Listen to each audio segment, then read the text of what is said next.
1 kg black forest cake തയ്യാറാക്കാനായിട്ട് ഒരു ബൗളിലേക്ക് ഒരു അരിപ്പ് വെച്ച് കൊടുക്കാം. എന്നിട്ട് നമുക്ക് 1 കപ്പ് മൈദയാണ് എടുക്കേണ്ടത്. മൈദ മാത്രമല്ല കൊക്കോ പൗഡർ വേണം. അപ്പോൾ നമുക്ക് ആദ്യം അളന്നെടുക്കുന്ന കപ്പിലേക്ക് 4 ടേബിൾ സ്പൂൺ കൊക്കോ പൗഡർ ഇട്ട് കൊടുക്കണം. ടേബിൾ സ്പൂൺ ആണ്, ടീസ്പൂൺ അല്ല, അത് പ്രത്യേകം ശ്രദ്ധിച്ചോളണേ. അപ്പോൾ 4 ടേബിൾ സ്പൂൺ കൊക്കോ പൗഡർ ഇട്ടതിന് ശേഷം ബാക്കിയാണ് നമുക്ക് മൈദ ഇട്ട് കൊടുക്കേണ്ടത്. കൊക്കോ പൗഡറും മൈദയും കൂടി 1 കപ്പ്. അപ്പോൾ 4 ടേബിൾ സ്പൂൺ കൊക്കോ പൗഡർ ഇട്ടതിന് ശേഷം പിന്നെ ബാക്കി ഭാഗം നമുക്ക് മൈദയും കൂടി ഇട്ട് ഫില്ല് ചെയ്തെടുക്കാം. എന്നിട്ട് നമുക്ക് അത് അരിപ്പിലേക്ക് ഇട്ട് കൊടുത്ത ശേഷം 1 ടീസ്പൂൺ ബേക്കിംഗ് പൗഡറും 1/2 ടീസ്പൂൺ ബേക്കിംഗ് സോഡയും ചേർത്തിട്ട് നല്ലോണം ഒന്ന് അരിച്ച് മാറ്റി വയ്ക്കാം. 2-3 പ്രാവശ്യം അരിക്കണം. അതായത് ഈ കൊക്കോ പൗഡറും മൈദയും കൂടി നല്ലോണം മിക്സായി, മാത്രമല്ല ബേക്കിംഗ് പൗഡറും ബേക്കിംഗ് സോഡയും ഉണ്ട്, എല്ലാം കൂടി നല്ലതുപോലെ മിക്സായിട്ട് വരണം. കൊക്കോ പൗഡറും മൈദയും വേറെ വേറെ ആയിട്ട് കിടക്കും നമ്മൾ ഒരു പ്രാവശ്യമൊക്കെ അരിച്ചെടുക്കുമ്പോൾ. അപ്പോൾ അത് നല്ലോണം മിക്സ് ആവാൻ വേണ്ടിയിട്ട് 2-3 പ്രാവശ്യം അരിക്കുമ്പോൾ നല്ലോണം മിക്സായി കിട്ടും. എന്നിട്ട് അതൊരു സൈഡിലേക്ക് മാറ്റി വെച്ചിട്ട് അതേ കപ്പിൽ തന്നെയാണ് നമുക്ക് പൊടിച്ച പഞ്ചസാരയും കൂടി 1 കപ്പ് എടുക്കേണ്ടതുണ്ട്. അതും കൂടി എടുത്ത് മാറ്റി വെച്ച ശേഷം 4 മുട്ടയാണ് ഇതിനാവശ്യമായിട്ട് വരുന്നത്. അപ്പോൾ ആ 4 മുട്ടയും കൂടി ബൗളിലേക്ക് ഇട്ടിട്ട് 1 ടേബിൾ സ്പൂൺ വാനില എസൻസും 1 പിഞ്ച് ഉപ്പും കൂടി ഇട്ടിട്ട് നല്ലോണം ഒന്ന് ബീറ്റ് ചെയ്തെടുക്കാം. അപ്പോൾ മുട്ട നമുക്ക് ബൗളിലേക്ക് പൊട്ടിച്ചിടുന്ന സമയത്ത് ആദ്യം ഒരു ചെറിയൊരു ബൗളിൽ പൊട്ടിച്ച് നോക്കിയതിന് ശേഷം ഓരോന്നായിട്ട് ബൗളിലിട്ട് കൊടുക്കുന്നതായിരിക്കും നല്ലത്. ചിലപ്പോൾ നമുക്ക് 4 മുട്ട ആവശ്യമായിട്ട് വരുന്ന 3 മുട്ടയും കുഴപ്പമില്ലാത്ത മുട്ടയായിരിക്കും. 4ാമത്തെ മുട്ട നമ്മൾ പൊട്ടിച്ചൊഴിക്കുമ്പോൾ ചിലപ്പോൾ കേടായിട്ടുള്ള മുട്ടയാണെങ്കിൽ അത് മൊത്തം വേസ്റ്റായി പോകും. അപ്പോൾ അതുകൊണ്ട് ഓരോന്ന് ബൗളിൽ പൊട്ടിച്ചൊഴിച്ചിട്ട് അത് നല്ലതാണെങ്കിൽ പിന്നെ നമുക്ക് ബീറ്റ് ചെയ്തെടുക്കുന്ന ബൗളിലേക്ക് ഇട്ട് കൊടുക്കാം. അടുത്തതും വീണ്ടും അങ്ങനെ ചെയ്ത് കൊടുക്കാം. ചിലപ്പോൾ നമുക്ക് ഏതെങ്കിലും ഒരു മുട്ട കേടായി പോകാൻ സാധ്യത ഉണ്ട്, ചിലപ്പോൾ നല്ല രീതിയിൽ തന്നെ കിട്ടും. അപ്പോൾ അത് നല്ലോണം ഒന്ന് ബീറ്റായി വന്ന് അതിൻ്റെ കളറൊക്കെ ഒന്ന് മാറി വരുന്ന സമയത്ത് നമ്മൾ എടുത്ത് വെച്ചിട്ടുള്ള പൊടിച്ച പഞ്ചസാര ഇതേപോലെ കുറേശ്ശെ ആയിട്ടിട്ട് നല്ലതുപോലെ മെൽറ്റാക്കി എടുക്കുന്നത് വരെ ഒന്ന് ബീറ്റ് ചെയ്തെടുക്കുക.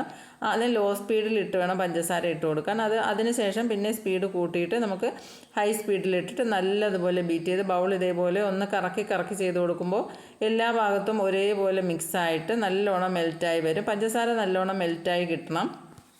അപ്പോൾ ഇതെല്ലാം ചെയ്ത് തുടങ്ങുന്നതിന് മുന്നേ തന്നെ നമുക്ക് കേക്ക് ടിന്നെ റെഡിയാക്കി വെക്കണം. ബട്ടർ പേപ്പറൊക്കെ ഇട്ടിട്ട് അതൊന്ന് റെഡിയാക്കി വെച്ചിട്ട് വേണം ബാക്കിയെല്ലാം ചെയ്ത് തുടങ്ങാൻ. അപ്പോൾ പഞ്ചസാരയെല്ലാം നല്ലതുപോലെ മെൽറ്റായിട്ട് നല്ല രീതിയിൽ വന്നു കഴിഞ്ഞാൽ നമുക്ക് ഇതേപോലെ 3 ടേബിൾ സ്പൂൺ സൺഫ്ലവർ ഓയിൽ ഒഴിച്ചു കൊടുക്കാം. അതും കൂടി ഒഴിച്ചിട്ട് ജസ്റ്റ് ഒന്ന് മിക്സ് ചെയ്താൽ മതി. ഒരുപാട് സമയത്ത് ബീറ്റ് ചെയ്ത് അത് മുട്ട അങ്ങ് താഴ്ന്നു പോകും. അപ്പോൾ ജസ്റ്റ് ഒന്ന് എല്ലായിടവും ഒന്ന് മിക്സ് ആയി കഴിഞ്ഞാൽ ബീറ്റർ ഓഫ് ചെയ്യാം. ഇനി ബീറ്ററിൻ്റെ ആവശ്യമില്ല. എന്നിട്ട് നമ്മൾ നേരത്തെ എടുത്ത് വെച്ചിട്ടുള്ള മൈദ ഇതിലേക്ക് ഇട്ടൊന്ന് മിക്സാക്കി എടുക്കാം. അത് കുറേശ്ശെ ആയിട്ട് ഇട്ട് കൊടുക്കണം. അതിൻ്റെ കൂടെ തന്നെ ഞാനൊരു 1/4 കപ്പ് ചെറിയ ചൂടുള്ള വെള്ളവും കൂടി എടുത്ത് വെച്ചിട്ടുണ്ട്. അത് ഇടവിട്ട് രണ്ടും കൂടി ഒന്ന് മിക്സാക്കി എടുക്കണം. കുറേശ്ശെ മൈദ ഇതേപോലെ അരിച്ചിട്ട് കൊടുക്കുന്നത് നന്നായിരിക്കും. അത് താഴ്ന്നു പോകാതെ കേക്കിൻ്റെ എല്ലാ ബാറ്ററിൻ്റെ മുകളിൽ കിടക്കുമ്പോൾ നമുക്ക് ഇതേപോലെ ഫോൾഡ് ചെയ്ത് എടുക്കാൻ പറ്റും. അപ്പോൾ ആ മുട്ട നല്ലതുപോലെ പൊങ്ങി നിൽക്കുന്നത് അങ്ങ് താഴ്ന്നു പോകാതെ തന്നെ ഫോൾഡ് ചെയ്തെടുക്കാൻ പറ്റും. വെള്ളവും കൂടി ഒഴിച്ചിട്ട് ഇടവിട്ട് രണ്ടും കൂടി കൊടുത്ത് മിക്സാക്കി എടുത്ത് നല്ലതുപോലെ മിക്സാക്കി എടുക്കാം.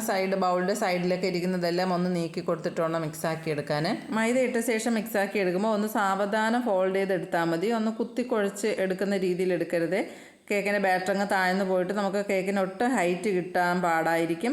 മാത്രമല്ല കേക്ക് നല്ല ഹാർഡായി പോവും. അപ്പോൾ ഒന്ന് സാവധാനം ചെയ്ത് കൊടുത്താൽ മതി. ഒന്ന് കട്ട് ആൻഡ് ഫോൾഡ് മെത്തേഡിൽ ഒന്ന് ഫോൾഡ് ചെയ്തെടുത്താൽ മതി. സാവധാനത്തിൽ ചെയ്ത് കൊടുക്കണേ. അപ്പോൾ ആ മുട്ട താഴ്ന്നു പോകാതെ അത് അങ്ങനെ തന്നെ നിൽക്കും.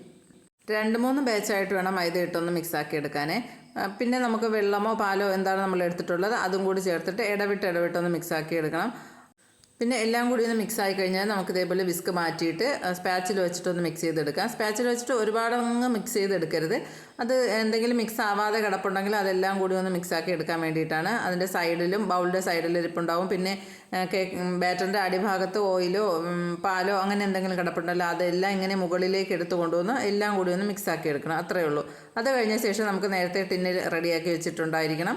അപ്പോൾ അതിലേക്ക് ഒഴിച്ചു കൊടുക്കും. ഇതിന് മുന്നേ നമുക്ക് മൈദയൊക്കെ ഇട്ട് കൊടുക്കുന്ന സമയത്തിന് നമ്മൾ ഓവൻ പ്രീ ഹീറ്റ് ചെയ്യാൻ വെക്കണം. അല്ലെങ്കിൽ നമ്മൾ ഓവൻ സെറ്റപ്പ് സ്റ്റൗ ടോപ്പിലാണ് ചെയ്യണമെങ്കിൽ അതായാലും മതി. ഒന്ന് പ്രീ ഹീറ്റ് ചെയ്തിട്ടുണ്ടാവണം. എന്നിട്ട് വേണം ഇതേപോലെ ബാറ്റർ എല്ലാം റെഡിയാക്കിയ ശേഷം നമുക്ക് അതിലേക്ക് വെച്ച് കൊടുത്തിട്ട് ബേക്ക് ചെയ്തെടുക്കാം. ഫുള്ളായിട്ട് ടിന്നിലേക്ക് ഒഴിച്ചു കൊടുത്ത ശേഷം നമുക്കൊന്ന് ടാപ്പ് ചെയ്തിട്ട് ഒരു സ്ക്വയർ വെച്ചിട്ട് അത് സെൻറ്ററിലൊക്കെ ഒന്ന് വരച്ചു കൊടുക്കുമ്പോൾ എയർ ബബിൾസ് എന്തെങ്കിലും ഉണ്ടെങ്കിൽ അതൊക്കെ ഒന്ന് പോയി കിട്ടും. 2-3 പ്രാവശ്യം അങ്ങോട്ടും ഇങ്ങോട്ടും ഒക്കെ ഒന്ന് വരച്ചു കൊടുക്കാം. എന്നിട്ട് നല്ലതുപോലെ ഒന്ന് ടാപ്പ് ചെയ്ത് കൊടുക്കണേ. അതിനുശേഷം നമുക്ക് ബേക്ക് ചെയ്യാൻ വയ്ക്കാം. അപ്പോൾ കേക്ക് ഇവിടെ റെഡിയാക്കി കിട്ടിയിട്ടുണ്ട്. ഇനി നമുക്ക് ടിന്നിൽ നിന്ന് അതെടുത്ത് മാറ്റാം. അതിനുശേഷം 3 ലെയറായിട്ട് കട്ട് ചെയ്തെടുക്കാം. ഞാൻ ചൂടോടുകൂടിയല്ല കേട്ടോ ടിന്നിൽ നിന്ന് എടുത്തത്. കുറച്ച് സമയം ടിന്നിനകത്ത് ഇരിപ്പുണ്ടായിരുന്നു. അതുകൊണ്ട് ആ സൈഡ് ഇതേപോലെ ഒന്ന് കത്തി വെച്ച് ഒന്ന് കുത്തി കൊടുത്തിട്ട് ഒന്ന് കമിഴ്ത്തി കൊടുക്കുമ്പോൾ കേക്കിങ് വന്നോളും. എന്നിട്ട് ബട്ടർ പേപ്പർ എല്ലാം ഒന്ന് മാറ്റി കൊടുത്തിട്ട് നമുക്ക് ടേൺ ടേബിളിൽ വെച്ചിട്ട് ഇതേപോലെ ഒന്ന് കട്ട് ചെയ്തെടുക്കാം. 3 ലെയറായിട്ടാണ് ഇവിടെ കട്ട് ചെയ്തെടുക്കുന്നത്. ഇതേപോലെ നൈഫ് ഉള്ളിലേക്ക് കടത്തി കൊടുത്തിട്ട് ഒന്ന് ടേൺ ടേബിൾ റൊട്ടേറ്റ് ചെയ്ത് കൊടുത്തിട്ട് നമ്മുടെ കൈയും കൂടി അതിനനുസരിച്ച് ഒന്ന് കറക്കി കൊടുത്താൽ മതി. അപ്പോൾ അതൊന്ന് കട്ടായി കിട്ടിക്കോളും. ഇതിപ്പോൾ ഞാൻ 1 kg അളവാണ് പറഞ്ഞിട്ടുള്ളത്. അപ്പോൾ നിങ്ങൾക്ക് ½ kg ആണെങ്കിൽ ഇതിൻ്റെ നേരെ പകുതി എല്ലാം പകുതിയാക്കി എടുത്താൽ മതി. മുട്ടയാണെങ്കിൽ 2 മുട്ട, 1/2 കപ്പ് മൈദ, അങ്ങനെ കൊക്കോ പൗഡർ ആണെങ്കിൽ 2 ടേബിൾ സ്പൂൺ, അങ്ങനെ എല്ലാം അളവ് വ്യത്യാസം വരുത്തി എടുത്താൽ മതി. അപ്പോൾ കൂടുതലാണെങ്കിൽ അതനുസരിച്ച് അളവ് കൂട്ടി കൊടുത്താലും മതി. അപ്പോൾ വീഡിയോ ഇഷ്ടപ്പെട്ടെങ്കിൽ ലൈക്ക് ചെയ്യാനും ഷെയർ ചെയ്യാനും സബ്സ്ക്രൈബ് ചെയ്യാനും മറന്നു പോവല്ലേ.